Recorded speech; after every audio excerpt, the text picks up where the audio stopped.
നല്ല നാടൻ വറുത്തരച്ച ചിക്കൻ കറിയുടെ റെസിപ്പിയാണ്. അപ്പോൾ എല്ലാവരും വീഡിയോ കണ്ടോക്കൂ. ഒരു സബോള, 8 ചുവന്നുള്ളി, 2 പച്ചമുളക് മിക്സ് ചെയ്യുക. 1 ടീസ്പൂൺ ഇഞ്ചി വെളുത്തുള്ളി ചതച്ചത് ചെറിയ രീതിയിൽ ഒന്ന് വഴറ്റിയെടുക്കുക. 1 തക്കാളി മിക്സ് ചെയ്യുക. തക്കാളി ഒന്ന് വെന്ത് വരട്ടെ. 1 പൊട്ടാറ്റോ, 1 കിലോ ചിക്കൻ ഉപ്പും മുളകും മഞ്ഞളൊക്കെ ഇട്ടിട്ട് മിക്സ് ചെയ്തതാണ്. മിക്സ് ചെയ്യുക. 1 വിസില്.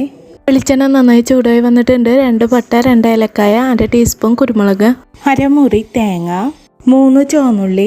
തേങ്ങ നന്നായി ഒന്ന് വറുത്തെടുക്കുക.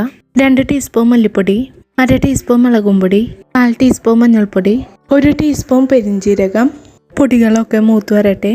1/4 കപ്പ് വെള്ളം കൂടി ഒഴിച്ചിട്ട് നന്നായി ഒന്ന് അരച്ചെടുക്കുക. തേങ്ങ അരച്ചതും കൂടിയും ചേർത്ത് കൊടുക്കുക. 1/2 കപ്പ് വെള്ളം. മിക്സ് ചെയ്യുക. തിളച്ച് വരട്ടെ. ഗരം മസാല തിളച്ച് വന്നിട്ടുണ്ട്. തീ ഓഫ് ചെയ്യാം. ചുവന്നുള്ളിയും വേപ്പിൻ്റെ ഇലയും കൂടിയിട്ട് കാച്ചിയതാണ്. അതും കൂടിയും ചേർത്ത് കൊടുക്കുക. നല്ല അടിപൊളി ടേസ്റ്റാണ്. ഇഷ്ടമെങ്കിൽ ലൈക്ക്, ഷെയർ, സബ്സ്ക്രൈബ്.